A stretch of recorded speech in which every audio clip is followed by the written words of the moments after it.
Station, la radio de la station. Salutations aux habitants du vaisseau Terre, vous écoutez Cyberflemme. Cyberflemme, c'est 30 minutes de live, 30 minutes de blabla. Aujourd'hui, on va parler live coding, logiciel libre à engager avec l'ami Santiago Ramírez Camarena qui nous vient tout droit du Pérou.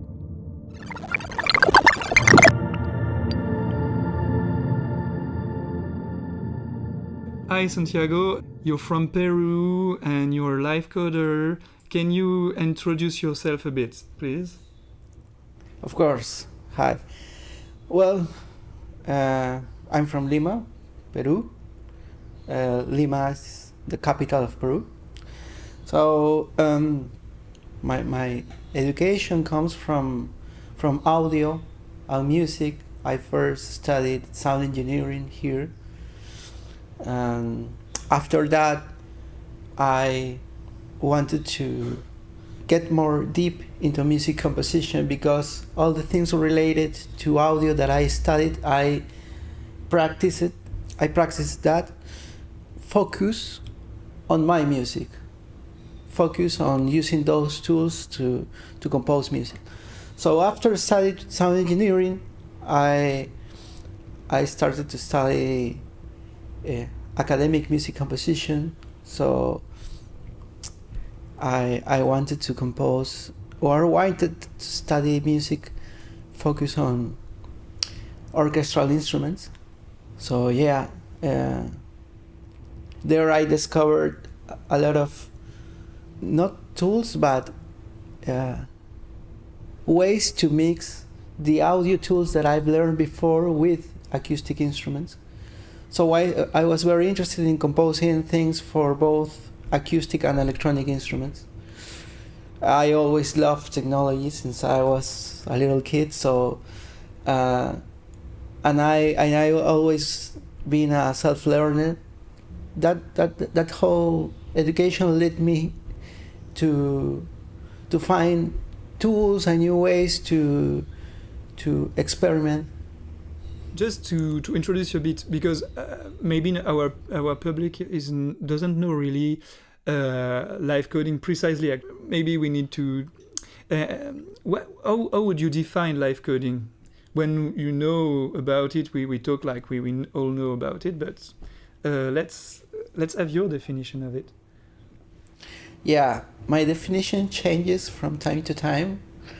Or maybe not my definition, but my way to introduce live coding changes from time to time, depending on the people that I talk to about it.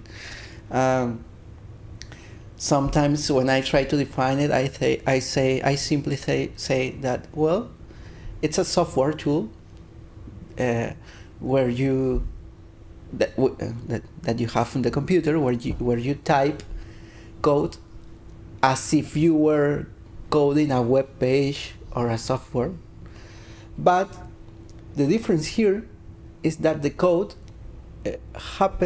what you code happens in real time. Every line that you type, you can make it sound in real time if it's coding for audio, or you can watch it in real time if it's coding for visuals. So yeah, a lot of people when approaches to you when you are live coding sees your screen and sees like these lines of code, as I say, as if you were coding a web page or something like that. But the difference here is that it happens in real time, you know, and it's the core of live coding, because you are making decisions, artistic decisions, or in real time, and you are making, you are like improvising. And I have a friend who says, well, this is a lot like jazz. When you have an instrument and you have a band and you're improvising in real time, yeah, this is something like that, you know. So I love both the aspects of technology and improvisation and sound and yeah, it's really I feel the same about kind of like you feel your computer as really an instrument and not just a tool to help music. Like it's like a new piano, but it's about logical composition of things. Yeah. Live coding, is also about showing what you're doing, and maybe the public doesn't really understand all the details, but actually the events on the screen are connected to what you hear or what you see, and it's strange and keep attention focused. Right. You've been playing music for some time, and then you wanted to study more the classical composition. And how did you heard about new tools? You anticipated some of the question I have. Did you knew how to code before? Well, the path to live coding has been like a really long path, because of course I studied the use of digital audio workstations, of things like that, and software for audio and software for music for a long time. But then I started to use tools like Max MSP and things like that. And actually in 2020, when the pandemic happened, I started. It was a time where I left my old job and started to work on this cultural initiative called Mutar here that I funded. And well, it was something that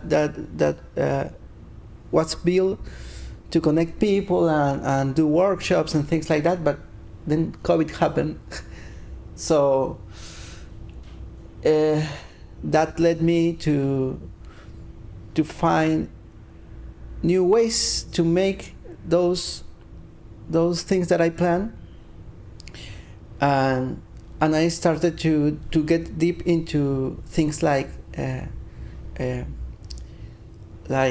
virtual spaces, virtual environments, and then was when I met people that was working in live coding.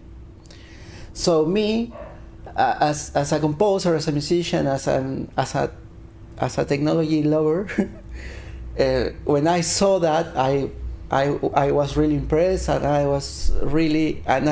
really wanted to get into that, and I started learning a lot about it, and it's actually interesting for me that live coding has been the language that I use a lot more than the other musical languages that I learned before. Yeah, that's not that complicated. Yeah, we have to insist on that because people would probably think it's complicated. But actually, how is the live coding community in Peru? Do you have some friends around you live coding with you? Yes, the live coding community in Peru has been active, or has been more active since the pandemic, since 2020. But live coding itself was like introduced here in Peru in around 2017 by Alexandra Cárdenas, who is a live coder from Colombia. She was invited here to do a workshop, and some people learned there in that workshop in 2017. But there was no like a movement about it. The community didn't work a lot on it, so there was like a silence between 2017 and 2020, and in 2020, with a Latin American community of live coding more present in countries like Argentina, Colombia, Mexico, and Costa Rica, here in Peru, people started to notice live coding. And some people started doing it, like people like friends of mine like Renzo Rospigliosi, Fabio Rojas, people like that who started working on it and started doing workshops on both audio and visuals. We didn't know each other. We started noticing the works of other people in the same country, and there's communities like projects like Asymptria from Marco Valdivia, who started doing workshops in other parts of Peru, not only Lima, not only the capital. He started doing workshops with people who come from other countries and started to make live coding concerts in places like Cusco and Ayacucho. But here in Lima, it's the capital. We just had our first event in past January. Okay, but so yeah, it's started to grow. It just started to grow here in Peru. yeah, nice. I mean, there is musicians that use it really for performances, and there is also some workshops, though probably also beginners and also some beginners you can see and energy growing. Nice. From here from France, it seems that there is some. We don't know specifically about Peru, but that seems to be some good energy around live coding in Latin America globally, and it's really nice that community can function online, and so it's also something really good in live coding that we have online events, so we feel connected to other part of the world through a kind of specific practice. And so you also collaborating with people from Argentina or other countries, or you're mostly around Peru, or did you participate to algorithms online from Latin America? Or? Yes. Here in Latin America, we can say the main countries, where there are more people practicing live coding and things around it are Argentina and Mexico. Colombia is also an important country in live coding. Costa Rica, and I think that one of the best things about live coding is its community. It's a very open and welcoming community. Here in Latin America, we have a lot of contact between countries with people from the countries that I mentioned, and we have done some events between people from these countries, virtual events, of course. Everyone in his place, in their place. Sorry. But also, it's very interesting how we contacted people from countries like Indonesia, for example, where there are some interesting live coding. There is an interesting live coding community too. So for example, we've done an event called Latency Music Concerts, and that was really interesting because it was a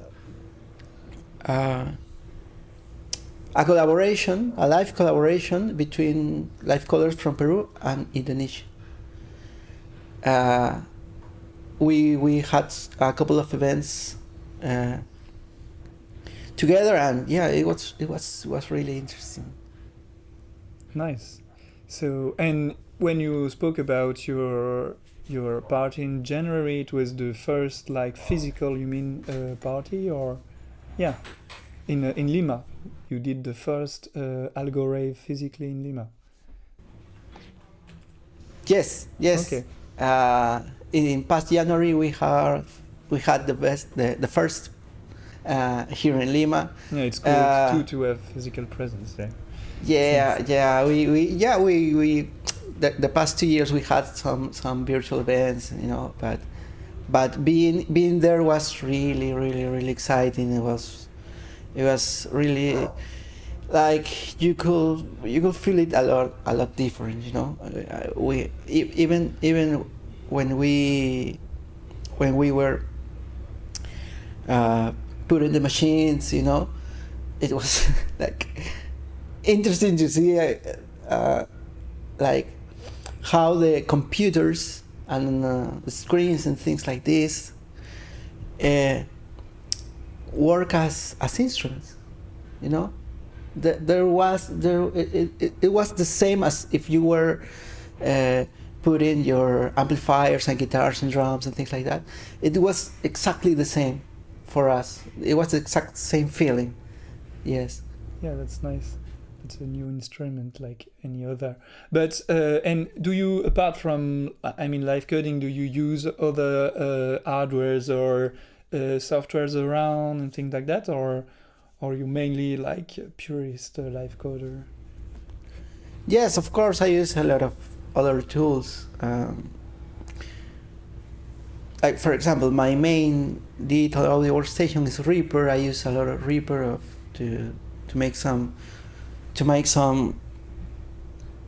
compositions, but I also use things like Max and a lot of software for virtual instruments. Okay, and you combine all that. Yes. Do you use some hardware synthesizers or effect or things like that, or? I use mainly controllers. Okay.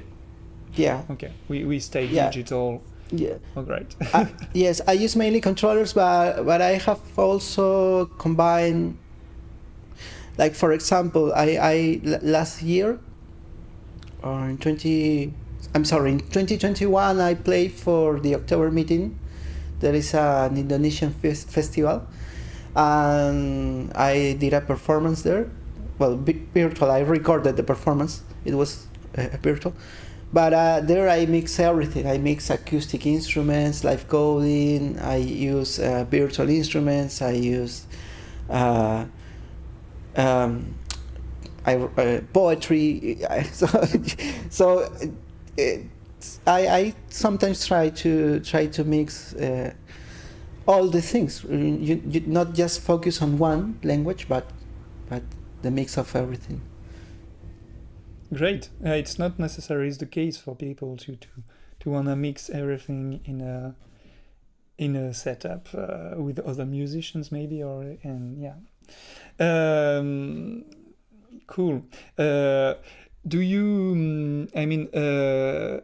The one also the tools we use like in Algorave and things like that are about also free software community a bit maybe. Do you have some relation to free software or to the communities of those like open code tools? Well, yes, a lot of tools that I use are around the philosophy of free or open software. Of course, the live coding tools are work like this. I try to use also some software that has this philosophy, like Reaper, for example, but also like MuseScore. Like I come from the academic music composition language, so there are lots of notation software that are well known, but there is this one that is free, that is MuseScore, that I use now. I give some workshops on sound creation and music creation with free software. So yeah, it's a big topic talking about software and communities and even like democracy and people. It's something that I focus on, that I have on my focus to work with this kind of tools. Yes. Yeah. Also because to avoid the all commercial music tools that are so. Yeah, and I feel. Do you know? No, I mean, it's a bit of a private remark, but do you know the tool that can convert MIDI files to Fox.code? I think that's a researcher from Argentina wrote a kind of tool in Python language that can kind of convert quite directly.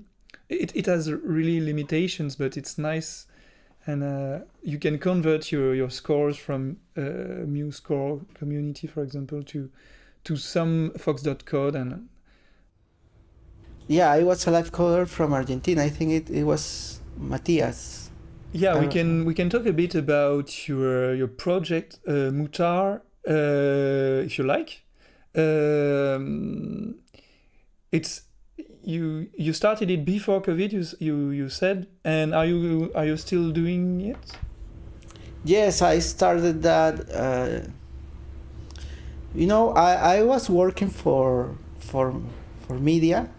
Yeah. In audio and music for media, something that I actually didn't enjoy, so I left that job and started to work on something that was mine, so I started to design my own work. Like I could say that, and so I started Mutar as an initiative to give workshops at first, but also there I started to do things like study groups, like online study groups or physical study groups. Or? Of course it had to be online because of COVID. Because I started Mutar just a couple months before COVID, so I have to do. After that, I have to do all things virtually. It has evolved. Actually, it's interesting that Mutar comes from music, technology, and art. So you take some letters from those words and you form. I wanted to ask specifically. Okay, Mutar, yes. Music, technology, and art. Yes, okay. But also the word mutar in Spanish it means to mutate, to evolve. Yeah, nice. So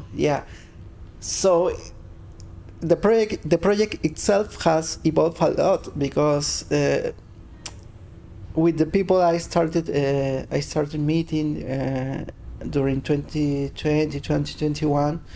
We started doing like virtual events and workshops with them, and contact people and communities from other countries. So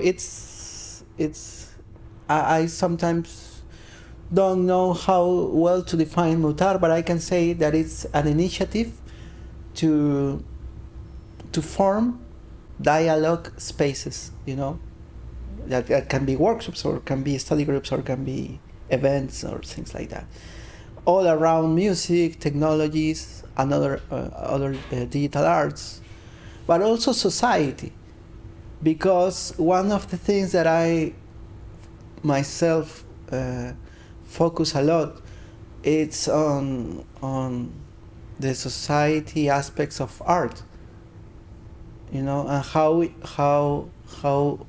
is involved. And so we I think we came to know you with your video about repression in Peru recently.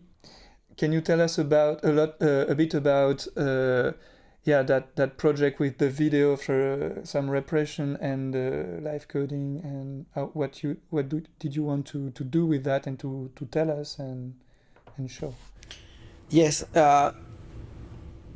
At one moment when I was like experimenting with all these digital tools, I started also to think, and this also comes from my background in composition, I think, what I was trying to communicate, and not only using a digital tool to say, okay, this is the tool and this is what the tool does, but also what was my message as an artist or as a composer, what I wanted to do with these tools and what I wanted to communicate, or how these tools can help me communicate what I want. What was the artistic message behind these tools, or behind? Yeah, but before we go a bit further, can you explain from your knowledge and your situation what's actually going on with that political repression in Peru a bit more? So, like I was saying, I've came to always like trying to in my performances to communicate something, and when in December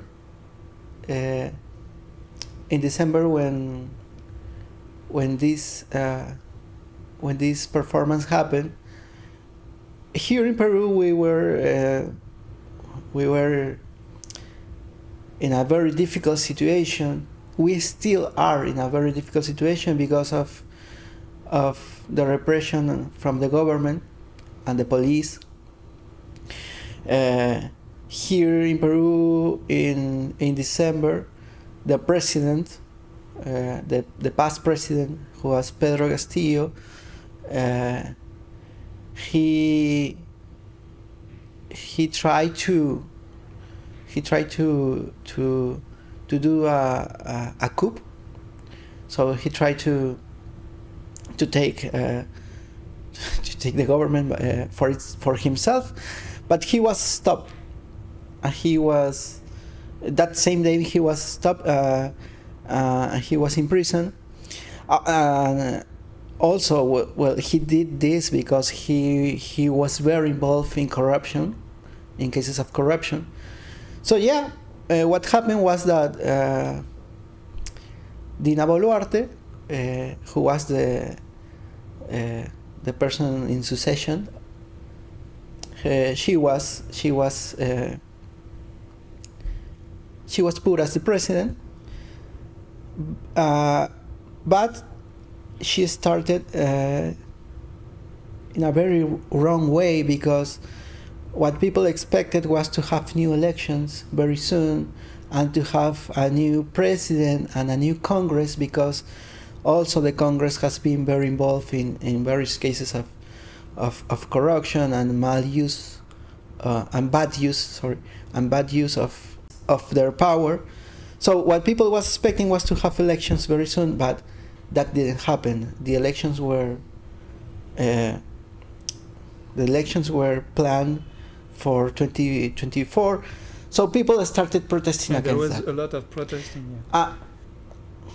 Yes, and in the protests, what happened was that police began with a lot of repression and violence against the people. So that was when the things really started going wrong, because a lot of people got killed by the police in different parts of the country, and the Peruvian people started to get more worried about it and angry about it. The things have gone worse since that, because the government is not listening to what the people say, and it's just trying to impose what they say.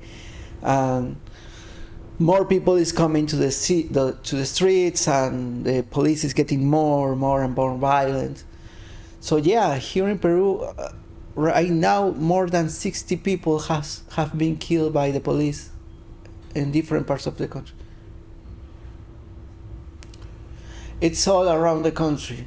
It's all around the country, but the violence it's even worse outside the capital of Peru, outside Lima, you know. And it's a very complicated topic because it has to do a lot with things like economy, but also racism, things like that, you know.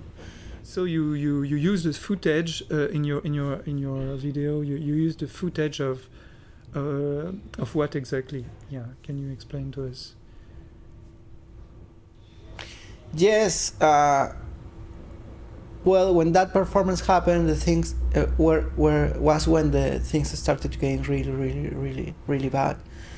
So I, as myself and as a Peruvian, I know as a human being, I was really like devastated. I still are devastated because of things that are happening, and yeah, and myself, and I say, well, I want to use this performance for communicate this and tell other people in the world and other life colors and yeah, what is happening here? What is happening here? That to get noticed, you know. It's like a testimony of what's happening through the algorithms, so you can communicate to the rest of the world. Yeah. Okay. Exactly. Yes. As a last question, do you have something you would like everyone to know? Like, for example, I don't know, a website, a book, an artist, a project. I think I can. What I can say is that I would like to invite people to explore art in all its forms, not only life coding, but in all its forms, because I think that's necessary for us, for human beings. I think that any way you have to communicate your ideas, your feelings, and to communicate with other people, and to get out of you what you have inside and what you have in your mind and what you have in your heart, is through art.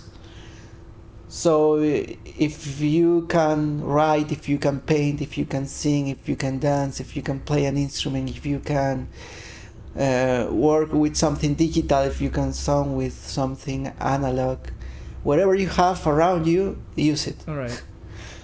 So And enjoy it. Yeah, obviously. Yeah. and create. Yeah, that's my message. Okay, Yes. nice. Okay. Yeah, we've got some good feeling about all that, your work and all this. So bye Santiago. Station. La radio de la station.